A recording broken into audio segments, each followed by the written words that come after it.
Have you learned anything about the new MacBook Pros? Only a little bit. I've seen some stuff on Twitter, people talking about them. I don't think it was a coincidence that they compared it against the M1 so much in that keynote. I thought that was really interesting because it's like, obviously that tells you something about what their strategy is and like who they're aiming these computers at. And, it's not people that just bought an M2, but it also is interesting because the M3 really is not that much faster than the M2. The M3 Max is supposed to be like 80% faster. Yeah, so the Max is, but the Pro, the M3 Pro is a really weird chip. And it seems like it's like barely better than the M2 Pro, and it has worse memory bandwidth. Really? Yeah, which is super weird. That is strange because the memory bandwidth has just been going up and up and up. Mm-hmm. Yeah, so it's the same on the M3 versus the M2 for the Max chip. But for the Pro, it's actually worse. It's like 150 gigs per second instead of 200. They seem so much more clearly delineated. The Pro also has 6 efficiency cores. I don't know if you saw that. I missed that. It has 6 cores for efficiency versus 4 on both the regular M3 and the M3 Max. And so it's almost like it's geared towards people who just have business needs. They need it, but they want a Pro. Yeah. And they want it to be able to run forever. I bet it's going to have really good battery life. Well, yeah, I think they said the new one, the number they quoted was up to like 22 hours, which is crazy. Yeah, oh, geez, that's nuts. I mean, they seem like great computers, and I do feel like they're working toward a simpler lineup, which is sorely needed. It's still very much so. It's still a little confusing, but it's much better than it used There's to be. a lot less overlap of like, do I get this maxed out Pro or do I get this not maxed out Max Mac? And I don't know, it was hard to figure it out. Now it's pretty obvious of like where the Pro line ends, the Max line begins. I think the weirdest thing that's still in the lineup is having a 15-inch MacBook Air and a 14-inch MacBook Pro, because they're pretty similar in price. And the Pro screen is, it's an inch smaller, but it's a much better screen. I think you get it's an obvious benefit because you get all the Pro things. You get the ports and the screen and all this sort of stuff. Yeah. But I think they're priced pretty similarly. Yeah, they're going to be about the same price. And so it's just like that's the weird part of the lineup where it's like, which of these do you get? Yeah. Well, right now the Air is just an M2. So yeah. I mean, it's an obvious jump there, but I don't know. It seems like the highest level M3 Max has a more memory on it. It has like extra memory channels or whatever. And then it's just like that much faster memory compared to the lower tier M3 Max. Like if you go all the way, the best chip is like clearly the best chip. Yeah. And especially, so you and I both have M1 Max. The M3 Max is like 2.5 times faster. It's like crazy, crazy fast. It's absolutely nuts. But even with all that, I mean, I'm excited to see this, and I'm sure my next computer will be at least that good, but I don't really feel like I need to upgrade. No, especially since like your computer is you bought it less than a year ago. Yeah, well, same for you. I mean, but it's just like, we bought it less than a year ago, but even though this is like 2 generations farther, it doesn't really feel like it. It's like a generation and a half farther, and the M1 Max is so good that because we maxed out that config when we got it, like it's more than sufficient for what we're doing. Yeah, it's still just an unbelievably good computer. Yeah. Well, how do you feel about the colors? That's what I'm jealous of. I think the black is super cool. Yep. I wish I had a black one. Man, when they released the black, I was like, oh geez, everyone's just gonna buy that computer just to get the black one. Yeah. That's overdue. Nobody really likes space gray. I mean, come on. I do feel like I made the right call when I bought my computer because I bought it as like a fire sale or something from B&H, and so I got it for super cheap. Yeah. And then I was like, should I buy this? Should I not? And my final decision was basically the next time a Mac is this cheap is going to be over a year later, because I was thinking that the M3s were going to come out to like next March, and then I'd have to wait it'd be like a year and a half. And I was like, I need a new computer this year. And so that's kind of what made me pull the trigger. Yeah. I don't regret doing that, but it's interesting to think that like, oh, the M2s just came out. I have another year and a half before the next computers. And it was like 6 months. Yeah. Yeah, it is. You just never know. That happened to me last time I bought a computer though, because in 2016 I bought my Mac, and then they came out with a new one in like March or something. Some weird time. Yeah. I was like, what are we doing here, guys? Yeah. I don't know. I mean, unless we start doing really unless we take a big step forward in like dealing with raw footage or or fusion even. Like if we did a lot more true, fusion stuff, true. but even still, the M1 Max handles that like a champ. But I mean, unless something really changed, I feel like the computer I have now is going to be good for a couple more years. And the rumors I've been seeing are that maybe in like 2025 or something, they might have OLED screens on the MacBooks, which I would probably upgrade for that. So I'll be happy if that's a couple years away. And, I also got a refurb M1 Max. I didn't get as good of a deal as you did, but like I still feel good about it in the sense that like I paid way below market value for that. So yeah, that was all worth it. Yeah, man, I had a different topic in here for the pre-show to recap the interview that we just shot, and like literally just shot today. And I was like, we can't talk about Macs. People are gonna think we're like Apple guys or something. And this is a camera podcast. We just can't do it. But it just happened to us. It's just so interesting. I'm like, I feel bad. Yeah. Well, we're still in the pre-show. We haven't kicked it off yet. That's true. So do you? I mean, we did just shoot an interview. Do you have any thoughts on that? It's almost like the pre-show doesn't count. It's like we can just do whatever we want. Yeah. It's not the real show yet. There are no rules in the pre-show. Yeah, no rule pre-show. We don't have to talk about cameras in the pre-show. That's the point. It's literally the point. Just warming up. That's all we're doing. I thought the interview went pretty good. I feel like our setup is getting more and more complex because the first time, like we were working on a series of interviews, and the first time we shot one, I was like, I can fit everything for this interview in my 45-liter Peak Design backpack, including like my key light and everything, because I was using the Amaran, COB 60X something. Yep. Yeah. And so I was like, boom, whole setup in one bag. And now it's like, well, I'm going to bring my separate light. And now I've put that light in its own containers. And now I have 2 light containers. And then I'm going to go ahead and like bring the light stand and a sandbag. And then I have my bag rigged out with way too many lenses because I'm only going to use one. I'm going to bring all my lenses. And now I'm like booming the secondary mic overhead because of the mic failure we had in that other one.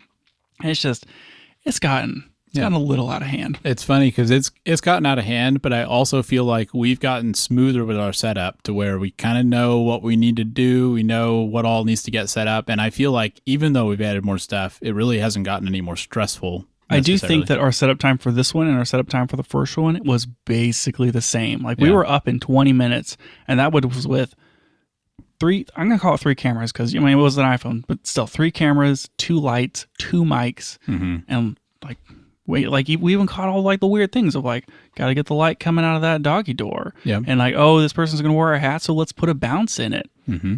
I feel like we nailed it, Daniel. Yeah. I mean, we haven't edited it yet, so I can say that we may be declaring victory a little early here, but I think it was good. I think it went well. So I was really happy with my camera rig setup. Mm-hmm. So like having that doctor bag and then my new rig that I've set up where I can fit the monitor on the rig and still fit it in that bag.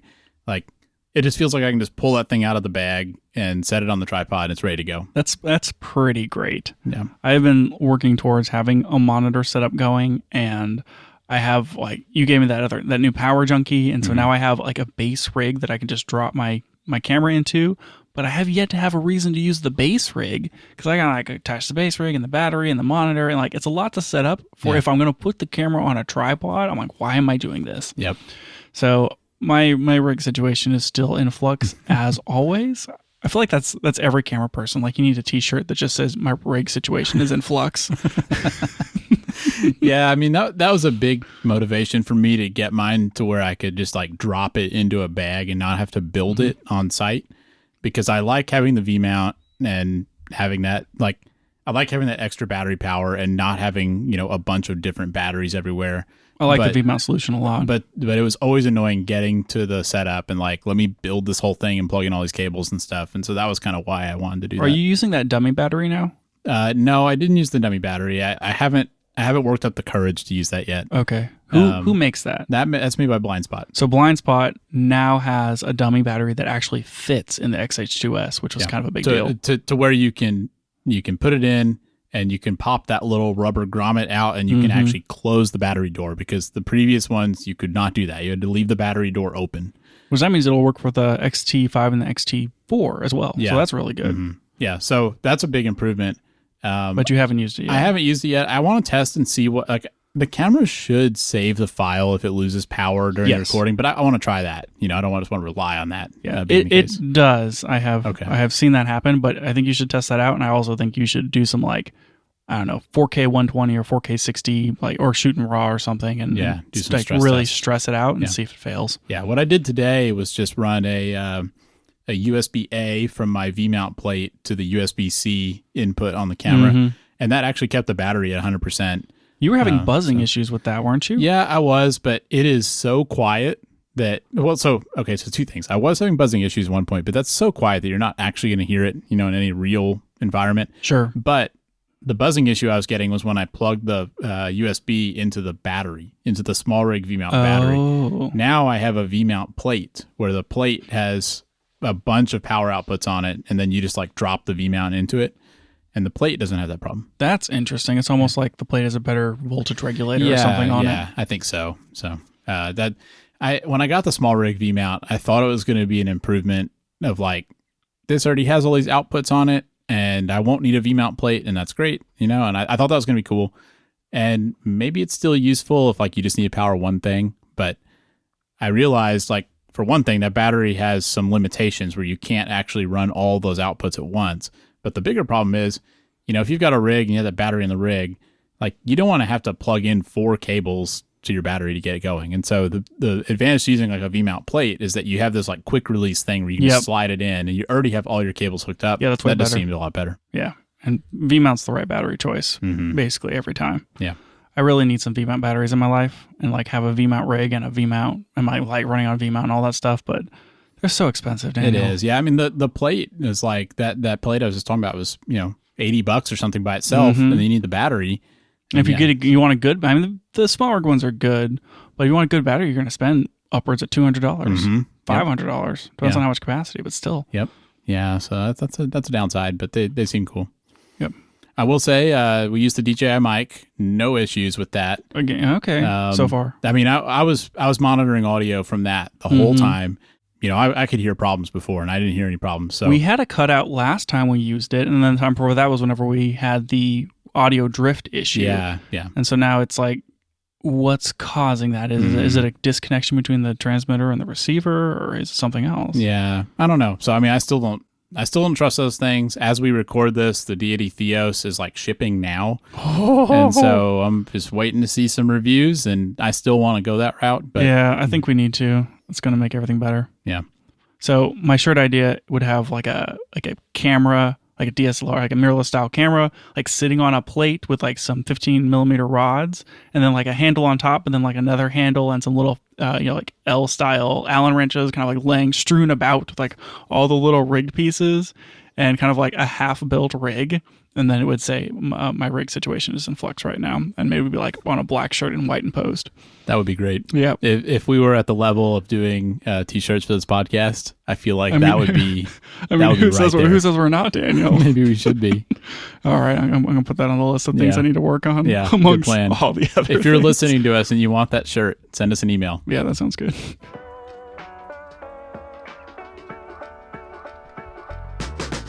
Welcome back to the Camera Gear Podcast. I'm Daniel. And I'm Lucas. And we're here today to talk about the gear, software, and techniques we use to shoot photos and video.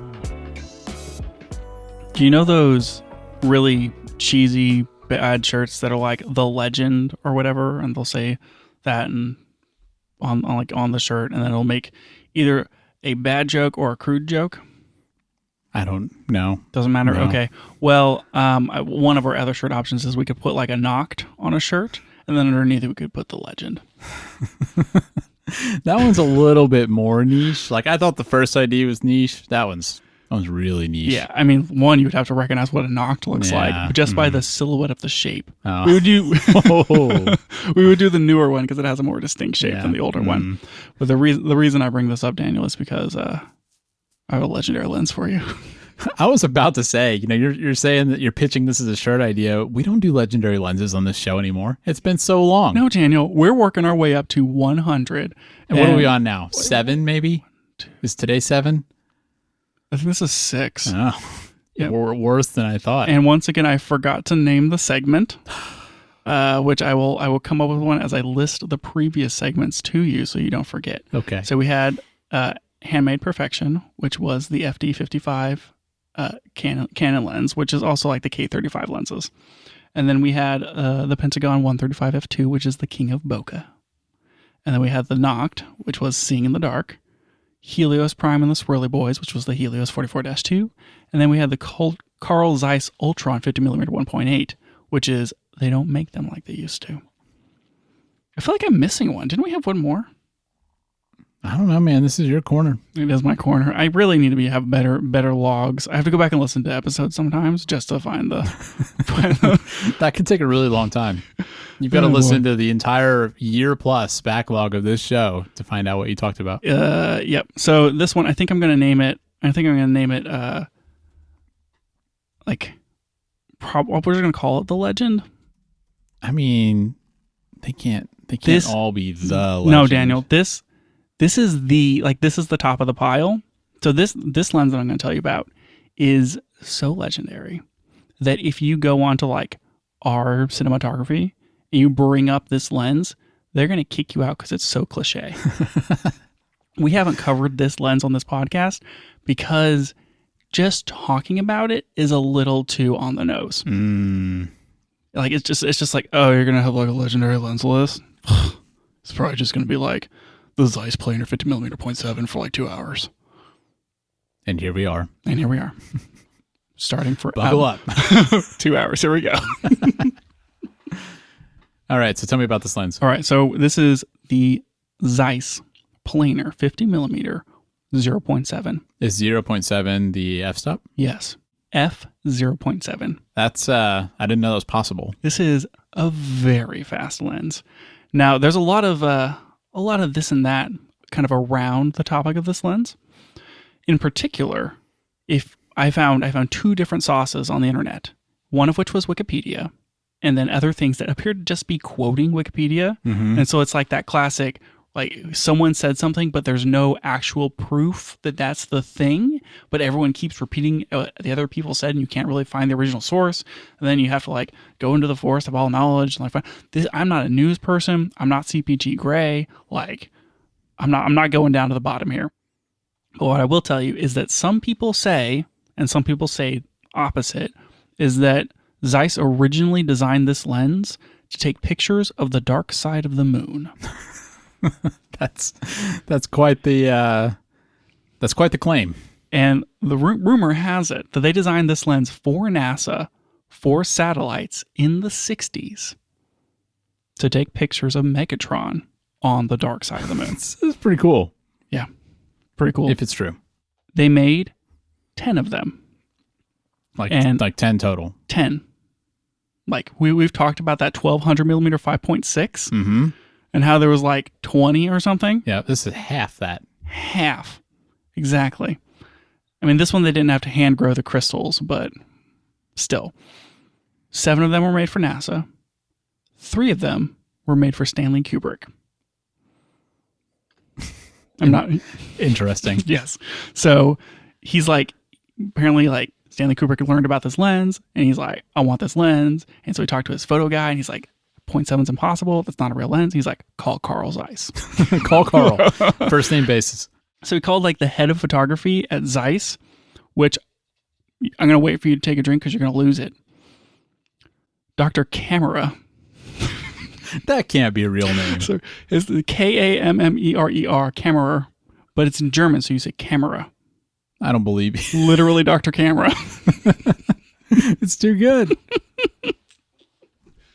And he was like, I need these lenses for my movie, which is, I think Barry Lyndon is the movie. Okay. But he's like, I got to shoot this scene lit only by candles. And I need this lens because it's 0.7. Yep.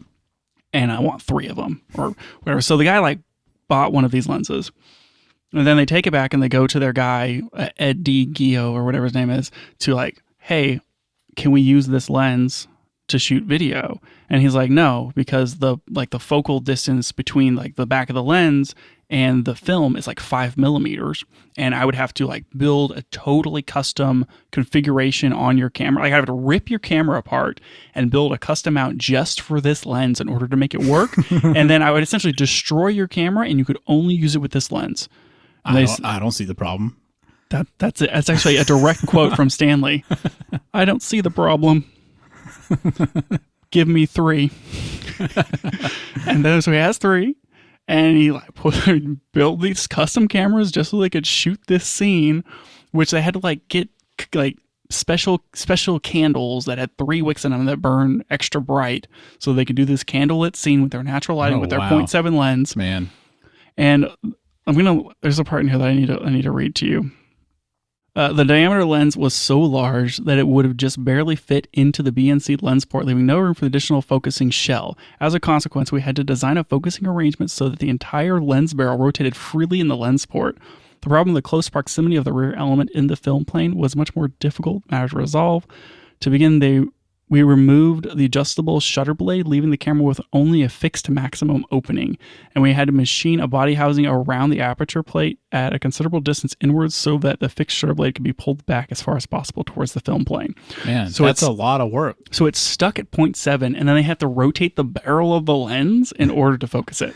And then there's something with the shutter too, where they had to, that's not... so like it's not very custom. They basically had to do like instead of doing a standard shutter, they had to do a custom shutter in order to make it work. Man, that's wild. Yeah, it is wild, Daniel.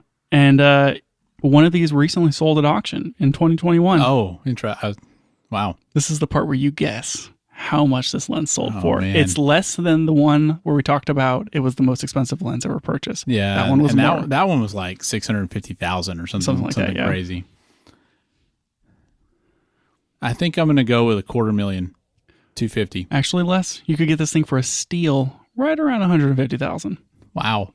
I mean, I guess the problem though is that you don't have a camera that can run this thing. Right? Yeah, there's no way. Yeah, this is just for the street cred. Yep. Yeah, just put that on the shelf. Never use it. So it's hard to find a lens that quite exceeds this one as far as it's renowned in the cinematography community. That's really interesting. In the space community. Yeah. Mm-hmm. Allegedly.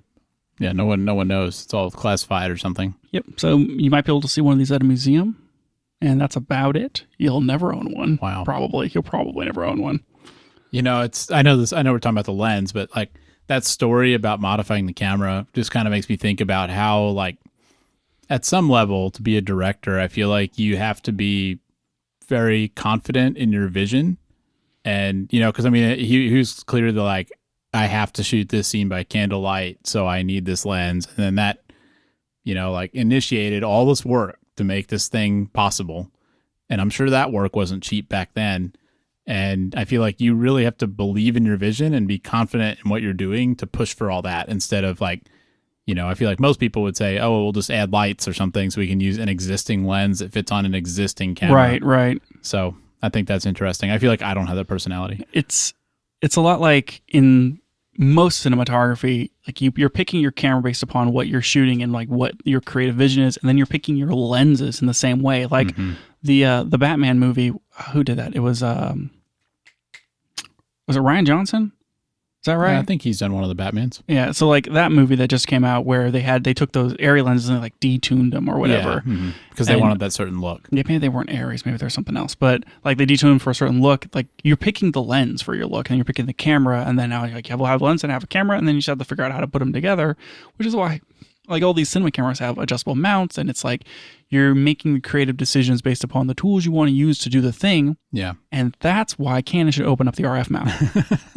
Well, it's a lot different than how most of us think about cameras and lenses because, like we tend to buy a camera because it has some features we want or it's the price we want. And then we basically just buy lenses that fit that camera. Right. And there's not really this idea of like, it's like the gear is coming before the creative vision, right? Instead of this where it's more like I'm going to pick this lens for a certain look and then figure out how to make that work. And maybe it's just a budget thing. Maybe it's because they have the money for that and we don't. But I think that's interesting that I feel like most people making like YouTube videos or whatever now are not really thinking in that same way. It feels like that's the Neville, like that's level. I was going to say level and next step at the same time. So that's the Neville. Next step on like if you're becoming more of a creative and like making movies or making like doing photography and that sort of thing, it's like you are kind of seeing and deciding like what's the image or whatever I want to make, and then like once you have that in your head, Now that's the point of like, oh, I need a lens that has more swirl characteristic, or I need something that's softer or sharper. And then now you're looking for the things that can help you realize that. Yeah. And it feels like that's a more advanced way of considering photography and cinematography and that sort of thing. Yeah, it's at least putting the look and the art side of it ahead of the technical side. Yep. So, I don't know. It's interesting. It is interesting. It reminds me that you still need to buy a black mist filter. Yeah, I do. I am still interested in that, but man, those things are so expensive. I mean, at least you don't have to like custom fit one to like go onto your lens. You can just screw it on there. Yeah, that's true. I don't have to like re-engineer a camera just to get it to fit. Yep, exactly. Yeah, I need to get on that. So that's it. What do you think, Daniel? Zeiss planar 50mm 0.7. I mean, I think it's cool, but and it's got some neat history with the whole NASA thing, but I guess something that takes away from it a little bit for me is that that's not something that most people can realistically use now. True, but you can buy some manual focus lenses that are like 0.9, 0.95. Mm-hmm. Yeah, I've seen those. Mm-hmm. You can buy those with all kinds of mounts. Yeah. Yeah. 0.7 is just, it's nuts. Well, that's the one thing that I forgot to look up. It's like how many stops faster is 0.7 than like 1.8? Yeah, because it's got to be, as you get closer to zero, it's almost like it's more stops than it would sound. But I don't know. I just don't know if you can find a chart that goes down. I'd have to literally do the math. That sounds exhausting. Doesn't it? About 1.88 stops faster than a 1.4 lens. Wow. Is what this f-stoppers thing says as I skim through. Wow, that's pretty fast. So yeah, that's like 1.6 stops? Roughly like 1 2/3 of a stop, give or take. Yeah, something like that. Pretty good. And then I think a 1.4 is like 2/3 from 1.8. So wow, that's like the jump from 1.8 to f4. That's crazy. It's pretty significant. Mm-hmm. I feel like we don't need, I'm going to say something crazy here, Daniel. I feel like we don't need lenses that fast right now because sensor sensitivity has gotten so good. Yeah. I mean, we're talking like, sure, you might shoot that on, you want it really clean, you might shoot it on like 800 ISO film or something back in the 60s, which I didn't say. This is a 1966 lens, and it has no aspherical elements.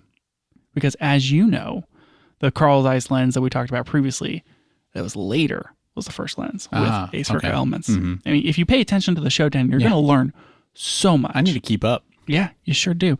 Point is, I feel like with a 1.2 lens or a 1.4, like you can see T1.2s all the time. Yeah.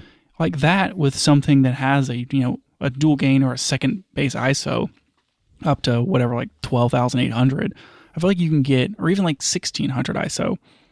I think you could probably get the same effect of like candle lit shot and have it look decent with a digital sensor that has a much more sensitive, element in it with a 1.4 compared to a 0.7. Well, and you also run into the problem with the, a lot of log profiles require a high base ISO, or they just perform better at a high base ISO. Mm-hmm.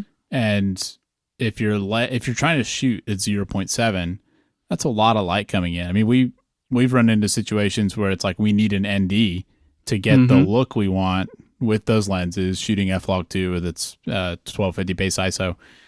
And so, I mean, that you can buy a fast lens and stop it down, but that's kind of a reason why you don't necessarily need the fastest lens.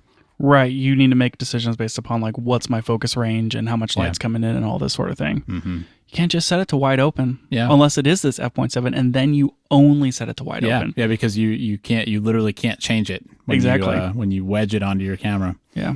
Yeah. I mean, honestly, isn't that how some of us act? I mean, I got some lenses in there that I put gaff tape over the aperture ring because I'm like, why am I ever going to set this higher than 1.4? You wouldn't want to accidentally set it to 1.8. Yeah, or even 1.6. Ugh, what are we doing here? Anyway, that's my legendary lens. Pretty cool. I hope you're happy. Do you remember what you called that segment? I called it like the legend, which was really stupid, but I feel stupid even talking about this lens because it's so cliche to bring it up. So a stupid name for a stupid lens. It's not stupid. It's great. Street cred the longer you talk. I really am. Like, that's why I'm not gushing over it, Daniel. I feel like it's pretty cool. Yeah, you're trying to play it off. Yeah, little like bit. Yeah. whatever. Yeah. Like we were going to cover this eventually because we have to. We're just checking a Yeah. box here, guys. You know, this one went to space. It's not really that big of a deal. Allegedly. Though. Yeah. We don't even know if it went to space. We just supposedly they built 7 for NASA. Yep. What have you built for NASA? Not that. Have actually 3D printed some stuff for NASA though. So, Okay, yeah. all right. Yeah. I take it all back. Probably didn't go to space. Hasn't been to the dark side of the moon. Sure. I don't have a segue here. Yeah, that was just a whole segment. We could take a strategic break and then go into, or we could just dive into it. Well, let's do that. That was not what I expected it to be at all. I thought that was my camera shutter sound. Yeah, that is the wrong button. Well, people really love that segment. Daniel, how do you want to intro this next segment about this backpack? That's a good question. Is it wrong to talk about a Peter McKinnon product on this podcast? I don't think it's wrong. I mean, we did just talk about a lens that people say is cliche. And I kind of feel like, to an extent, being a camera person who has a Peter McKinnon branded bag is a little bit of a cliche. So I think it kind of fits with where we're at. It's funny to me how that works. It's like there's like camera bags and like variable ND filters and those sorts of things aren't new. Like they've been around forever. It's not like it's all of a sudden a new thing, but it feels like sometimes you want to buy something that is like a recognizable brand or is going to be of a high quality, and you don't want to have to deal with doing the research and like digging through Amazon reviews or forums to find out which variable ND isn't going to give you like magenta shift at certain angles, or like you want a backpack that's going to last and it's going to work, and it's like there's so many different weird brands, and it's hard to know, like look at the brand and know, okay, this is going to be good, which I feel like is why Peak Design has been successful, is because it's like you recognize the name and it stands for a reputable brand with high quality. Yeah. And like there's a lot of like clothing manufacturers and bag manufacturers that have those sort of things, and I feel like Peter McKinnon's pairings with Nomatic is like, I know this is going to be a good product that works.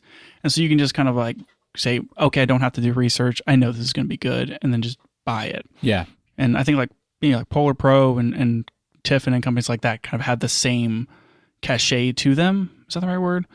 And it's like, you kind of just want to not have to deal with all the research and obsess over it like we do. And I mean, I think that's always been the reason, like that's one of the reasons why creators do, or anybody does, like signature products. I mean, right. I mean, from their perspective, obviously they're doing it to make money, like Peter McKinnon's getting kickback, from every Peter McKinnon bag that gets sold, right. And so, I mean, that's his motivation to do it. But I feel like the reason products like that work is because people will see that name and, maybe they buy it because they think it's cool. But I think there's also a degree of what you're saying where, if it's somebody that you've been following for a long time, you think they probably wouldn't want to tank their name by putting their name on something bad. So you think it's probably good. And I do think that kind of like lends some credibility to a product. Yeah. I mean, I trust it. You have a Peter McKinnon bag that's a 20 liter. Mm-hmm. 2025, I think. Right. And it seems great. Yeah. And I got it. I mean, I've watched Peter McKinnon for a long time. I would say I used to like his videos more, and now I don't like them quite as much. I still watch them. I still think they're entertaining. I think it's been cool to see him come from, like, I think I'm going to be a hipster here and say I subscribed before he hit 1 million.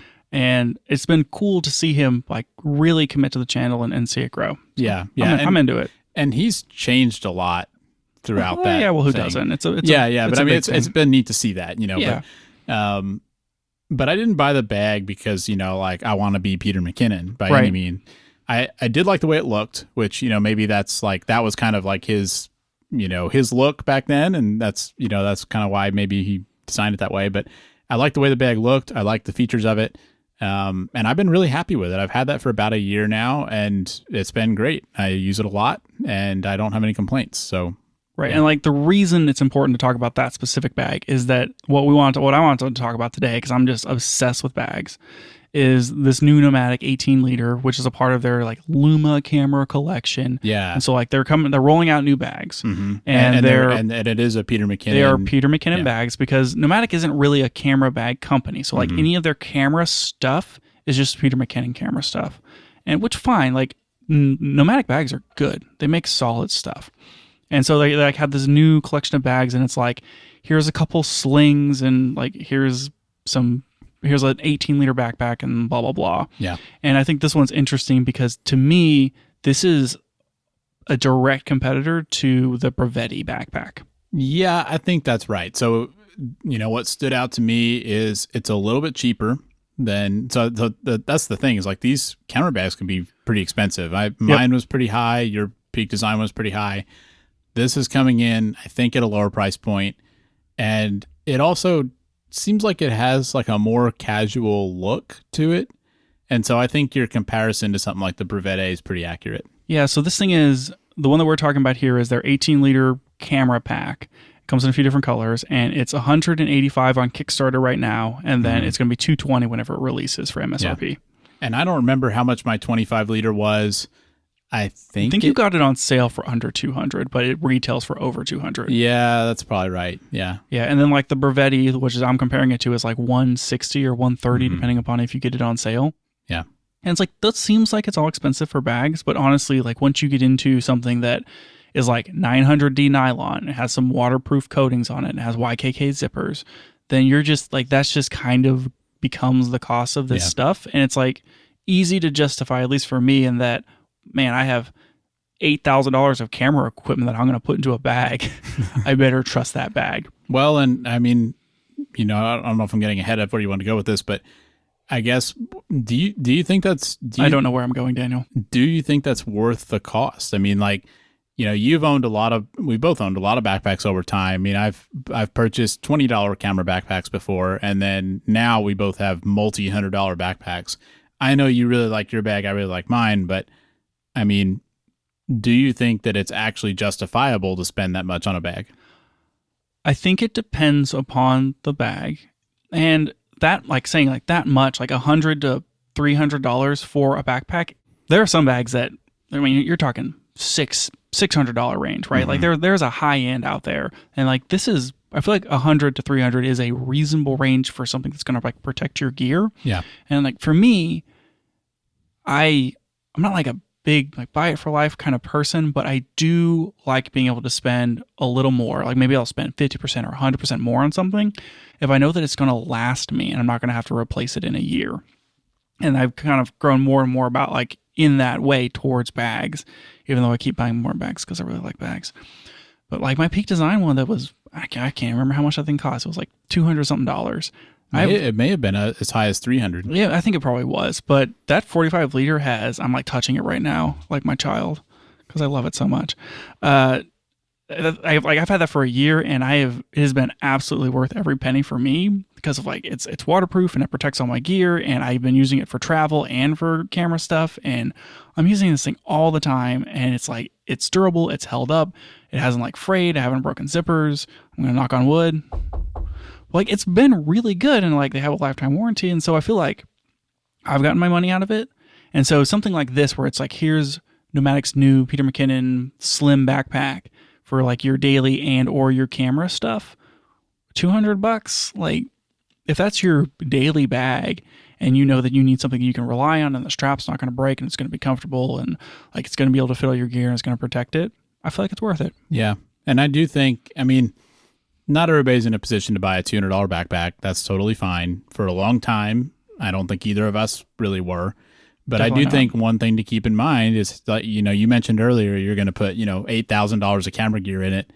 That's probably not that much of an exaggeration. If you've got a camera body and a couple of lenses, monitor, all that stuff, it adds up quick. And, it probably is worth considering, like percentage-wise. How much have you spent on your gear versus how much have you spent on what you're using to carry that gear? And so in that sense, I think it makes sense. One of the things that always gets me about backpacks that I've kind of grown to understand more as like I've purchased more bags is the capacity, and this is an 18 liter. So I have a 20 or 19 liter Timbuktu bag, which is, they're medium size. And then I bought my Brevette, which is 18 liters. And I had just come back from a trip and I had like a camera snoop in there with my camera gear, like 2 lenses and a camera and like a laptop and some other stuff, because I had that thing packed to the brim. And I took everything out of it and I put it in my brand new Brevette backpack, and it all fit exactly. And I was like, oh, I'm not actually saving any space because I took 18 liters of crap out of this thing and put 18 liters into this other bag, and it's exactly 18 liters of space. And so it's like, these things can be deceptive in my opinion, as far as they offer, like you can find the coolest bag that offers more organization. Like you can buy a Peak Design everyday backpack that has like 3 tiers and you can open it up from every side and everything has its perfect spot. Or you can buy something like the Moment backpack, which is just a giant volume. And if they're the same literage, sure, then you're going to be able to put the same amount of stuff in there. And it's like, the organization just isn't going to grant you more space. And I feel like it's easy to get trapped in the thought of looking at something like this, where it's like, oh, you can move these dividers around and everything can be perfectly organized. You're like, oh, wow, I'm going to fit more things in this than my current bag. And it's like, if your current bag's the same size, it's going to fit the same amount of stuff. Yeah. But I do think that there's value in the organization in terms of how quickly you can access stuff. I mean, that is something I care about when I look at bags, is like, how do I, what compartments does this give me? How do I access it in that way?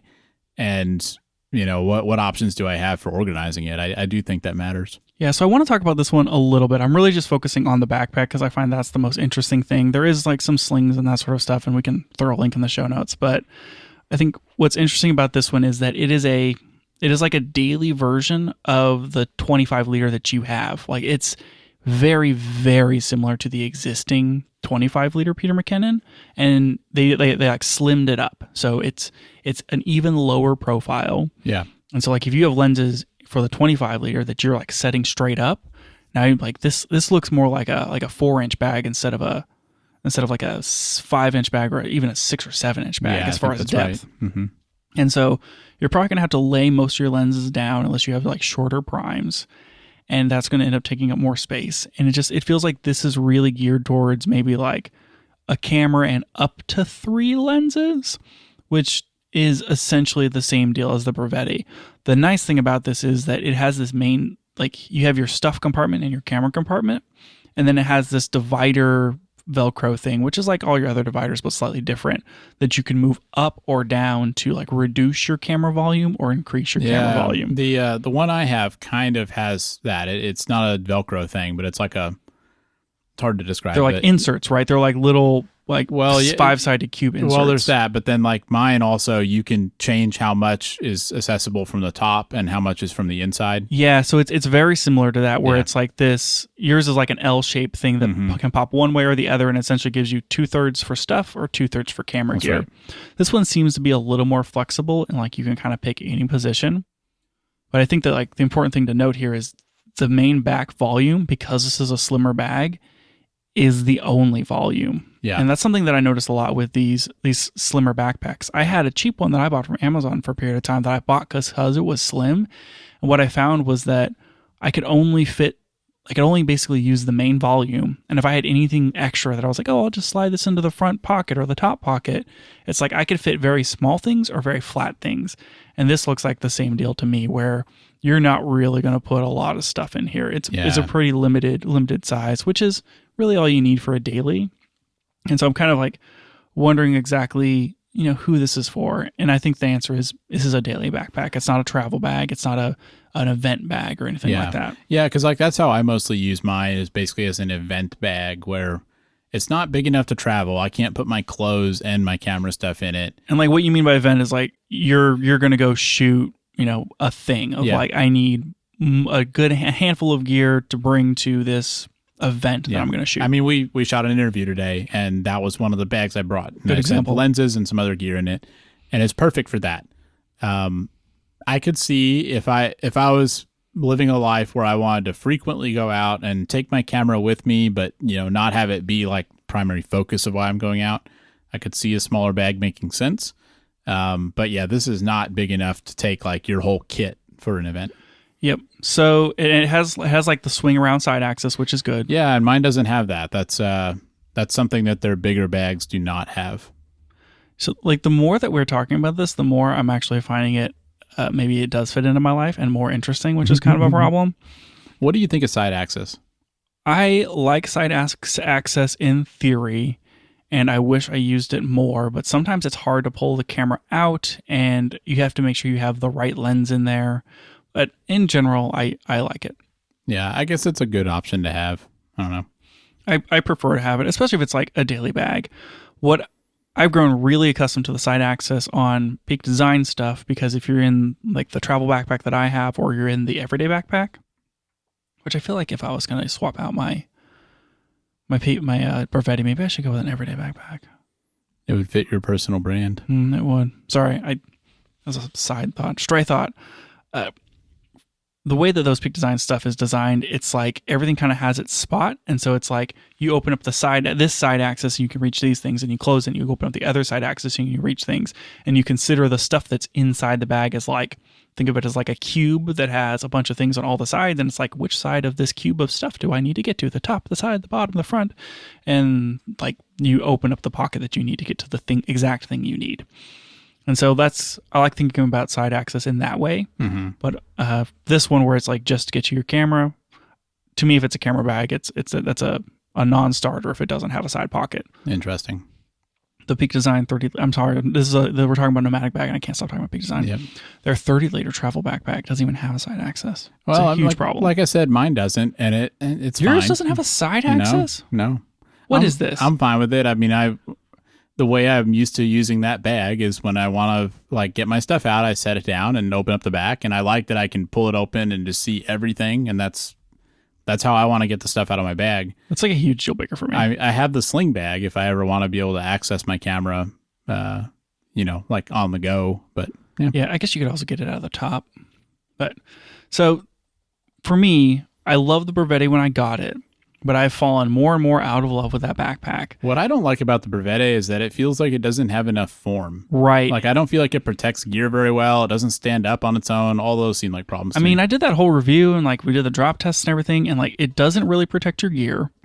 The dividers to hold your gear aren't very good. Like, I've seen good dividers, like the ones that are in your Peter McKinnon stuff and the ones that are in the Peak Design. Yeah, where they have some stability. They're sturdy, and they're very good dividers, and they hold their shape, and you can rely on them. The ones that are in the Brevetti, like if I put all my lenses in there and I don't put something on top of it to kind of like make sure that there's pressure on everything to stay in place, you flip that bag vertical, and it's basically like all your lenses are just in a pile in the bottom of the bag. Yeah, it's like cheaply made. Yeah, and it's like it just hasn't held up as far as like the rigidity of the dividers over time.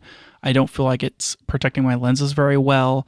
I don't feel like I can put a lot of stuff in it. It's not very waterproof, and it's just like if I'm going to put more than just one camera in there, I don't like more than a camera and a lens. Like I want to put a second lens. I don't feel good about it. Well, and I want to be able to set my bag on the ground and not worry about like, oh, I hope I didn't put that down too hard. For sure. Which like that always worried me about the Brevetti. Yeah. So like the Brevetti has kind of been my, I'm going to go like, it's like a day trip or something, and I just want to bring like two things. Mm-hmm. And I've more started switching to doing like a sling. Like I'll put a Snoop in my Timbuktu, or I have that 6-liter Peak Design sling because I'm a Peak Design shill, and that's been working out pretty good because I can do like one lens on my iPad and a camera in there. Yeah, and so like that's been pretty good. But I feel like my in between state, if I need something in that 15 to 25 liter range, is the Brevetti bag, and I don't like super love that. And this feels like a direct replacement for that, where you have the flexibility to kind of like set how much non-camera gear you want. It has the side access.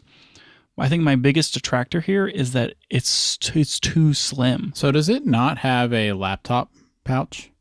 I would be surprised if it didn't. I would assume that it's kind of like a slide-in type, but I am not seeing anything like that. That would be a deal breaker for me if it didn't have a... It has a laptop sleeve. It looks like it comes out of the back, so it does have a separate laptop sleeve. Yeah, laptop sleeve fits 16-inch MacBook Pro. Well, how about that? That works. Okay. Yeah, so... it has the same like flap out pockets. Like do you like those pockets? Yeah, I think they're good. I can fit a roll of gaff tape in there, or my Zoom H5 and a case, which are two things that I frequently use in those. One of the problems I have with backpack pockets are frequently they require consumption of interior volume. Yeah. So it has like a side pocket on it, and like it can stretch out a little bit to allow you to like put something in there. But if it's too bulbous, like if it's a 32 ounce Nalgene or a tripod, it will push into the bag and consume some of the interior volume, and it can limit. Like even my 45 liters like that, it will limit some of the things That's I can put in there. That's kind of frustrating. It's like there's no reason they couldn't make it expand outward more. Which that's, correct me if I'm wrong, but that's the advantage of the way these Nomatic bags are designed, is that there's like a magnetic thing that holds it flat. But then when you pop off the magnetic, it swings out. And so now all of that volume is truly exterior. Yeah, that's right. I mean, it's like it doesn't matter how stuffed the bag is. You can always use the full extent of those bottle holders, which is nice. So I think that's a pretty big win on this one. And especially with how thin it is and like how slim that design is, like having that extra exterior option is pretty good. I'll say the one thing I don't like about these bags is the appearance. You don't like it? It's very different than the previous one. So, I mean, like the one I have is a like black waterproof type material. Like I'm really into that. These kind of, to me, look like a lunchbox. Like the sling bag looks exactly like a lunchbox. And the backpack is just kind of a bigger thing of that. So it's like, if you haven't seen it, it's mostly one solid color. And then they've got this like light colored stripe across it that I don't know if it's reflective or if it just looks reflective, but I don't know. I'm just not into this. Well, look. You can hook things to it. Yeah, I see that. Yeah, I don't know. I think I'm mostly into it. I have a like trauma from that bag that I bought, that Amazon like $20 backpack that I bought that was so slim that I felt like I put everything that I needed into the back, and then I couldn't put anything else anywhere. And I was like, why even have this front pocket if you can't put anything in it? I mean, this one to me does seem like it's designed to like.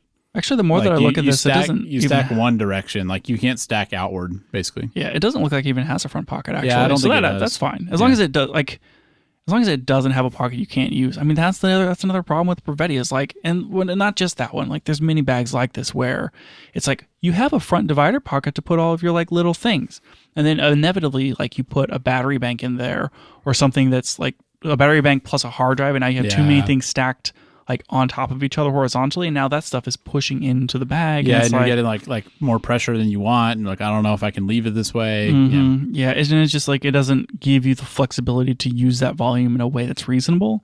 Yep. And it feels like this one doesn't even have those options, which is probably a better choice. Yeah, I haven't watched his video on them. I'm not sure if there's anything in there that would be illuminating, but I mean they seem like they're well designed. I'm not super into the look, but that's obviously subjective. Otherwise, they seem fine. I don't think I have a spot for this in my life, but it sounds like you do. Yeah, maybe. Seems pretty cool. I always like seeing new stuff. And to me, like when I'm looking at these kind of backpacks for camera gear or even other use, things like 900D nylon, I've said this earlier today, but like even like 900D nylon and good zippers, and like then like it's going to be a quality bag because those are very good materials to construct bags out of. Yeah. And like this is it. They're using YKK, best zippers, and 900D waterproofing on them. That's great. Yep. Yeah, I shot something last week where it was raining when I went and did it, and I was really glad I had a waterproof bag. Yeah. So that's definitely something I would look for. Yeah, and 900D isn't waterproof, but it is tightly woven enough. Like it's better than like 600D. It's tightly woven enough that it will repel. Like it won't totally absorb the water. Immediately, and then often like you can wax it or put like a coating on it from the factory, and then it will have some sort of like waterproofing to it. Yeah. Okay. I think mine's some other material because mine feels waterproof from the outside. Yeah, I think it's because they coat the bag. Maybe so. And I think that's what's happening here as well for these newer ones. Yeah. Which is great. Yeah. Man, that was a lot on those backpacks, Daniel. You're real into those backpacks. Yeah. 2.6 pounds empty. I thought that was important to note. And yours is really high, right? Well, yeah, I mean, my backpack's huge, but the 45 liter is peak design is like 4 or 5 pounds or pushing 6. It's very Which is a heavy. lot. That is a lot of weight to just, an unloaded backpack. 2.6 pounds is honestly kind of on the heavy side, in my opinion. For something that's an 18-liter bag, Yeah. I feel like 2.6 is pushing it. I mean, it's almost half the weight of yours. So, yeah. Yeah, I mean, if you can get under 2, that's really, really impressive. And I wouldn't expect it to be under 2, but this is starting to get a little too close to 3 for me to feel like it's kind of like a light bag. Okay. By the way, I looked mine up, and mine is 80% nylon and 20% polyethylene, which explains why it's more waterproof. Well, there you go. So easy enough. Yep. 900D nylon. It doesn't say on this, so maybe not. I require more than 899 Ds. And mine is 3 pounds. So 2.6 for a smaller bag is like, that's in line. Okay. Yeah, sure. I mean, it's the same manufacturer, all that sort of stuff. Yeah. So cool.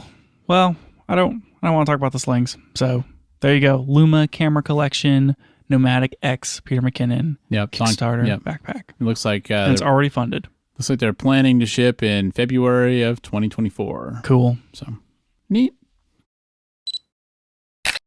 Okay, so I saw my pappy yesterday, my father, and I told him about how I started shooting film, and I was shooting with his old Canon AE1, and I was asking him about how, like, you developed your own film, right? How was that? Is it worth it? What do you think about shooting film? And he told me about how, like, back whenever he was doing it, it was like you'd shoot 10 rolls of film and go, boy, I sure hope I got one good shot. And that's just feels like such a different thing. And like he'll talk with his photo friends and be like, oh, these young whippersnappers. He doesn't say whippersnappers. These young whippersnappers, they don't know anything about photography because they didn't have to go through it like we did back in the day.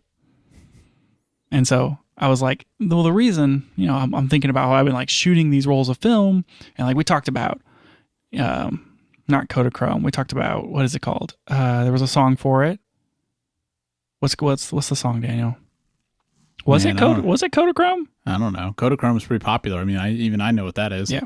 You can't even buy that anymore, Daniel. Maybe it was Kodachrome. Anyways, we talked about some film stocks and that sort of thing. And I was like, well, the whole reason I wanted to do this is because like I was thinking about what's kind of different photography could I do, and I could shoot like medium format. I could try out medium format, and like the cheapest way to do that is to shoot it on film. And he was like, oh, like a Mamiya 6.7? And I was like, he knows the camera numbers. But they have to be film cameras. I understand now. You finally can connect with your dad about photography by going back in time. I was like dropping camera brands and numbers. He's like, oh, yeah, I remember that one, blah, blah, blah. Yeah. I bet that was a new experience. It was like talking about Nikon. Wow. It was something. And so he was like, why don't you just get a Brownie? Do you know what a Kodak Brownie is, Daniel? I think I've heard of it, but I have no idea what it is. Oh my gosh. You got to look this up. But I looked at it. I pulled up a picture of the Kodak Brownie too. And I was like, this is Daniel's box camera that he's been looking for this entire time. It's important that we talk about the 2 because the 1 shot 117 film, which they don't make anymore, but the 2 shot 120, and you can still get 120 rolls, Daniel. So what why is this camera so exciting to you? The original Kodak Brownie released in 1900. Jeez. Not 1900 something. 1900. 1900. Okay. And it cost $1. Man. I feel like you'd pay twice that for one now. Yep. Jeez. And the whole idea was like, here's a commoditized camera, and then you could buy film for 15 cents and you could get it developed for 40 cents. Okay. And that's the equivalent of about $20 today. So $20 for a roll of film to get it shot and developed, which is actually almost the same price that it is now. That's not that, because you were saying like 18 or something, I think. Yeah, so. Like imagine an upside down bell curve. That's what's happened to the price of film. Wow. So yeah, that's that. Before the Brownie, photography wasn't for everybody. But Mr. Kodak, he was like, what if photography was for everyone? And it's because of the Brownie we have our consumer grade mirrorless cameras. Man, that went full circle. Yeah, dude. It all goes back to this. This is the original. So your dad said you should get one. Did he suggest that just because like this is a cheap camera I've heard of, or was there some specific reason that he was thinking in 2023 that might be the film camera you want? They made a version of the Brownie from 1900 to like 1967. Okay. So when he was a kid, this was the cheap camera you could buy. If you were like a kid goofing off and you wanted to have like a camera. Uh-huh. So have we talked about these? We talked about these new Kodak film cameras you can buy that shoot 2 frames on a single 35 that sounds millimeter. familiar. I think we and did they're like talk about they're that. like a fixed 8 millimeter lens and they cost like $35. Think of that as the spiritual successor to the Brownie. Okay. You could like I wish I had the I wish I had the selling thing on it. It's like any young boy or girl could shoot with a Brownie. Just hand it to a lass. That kind of thing. Yeah.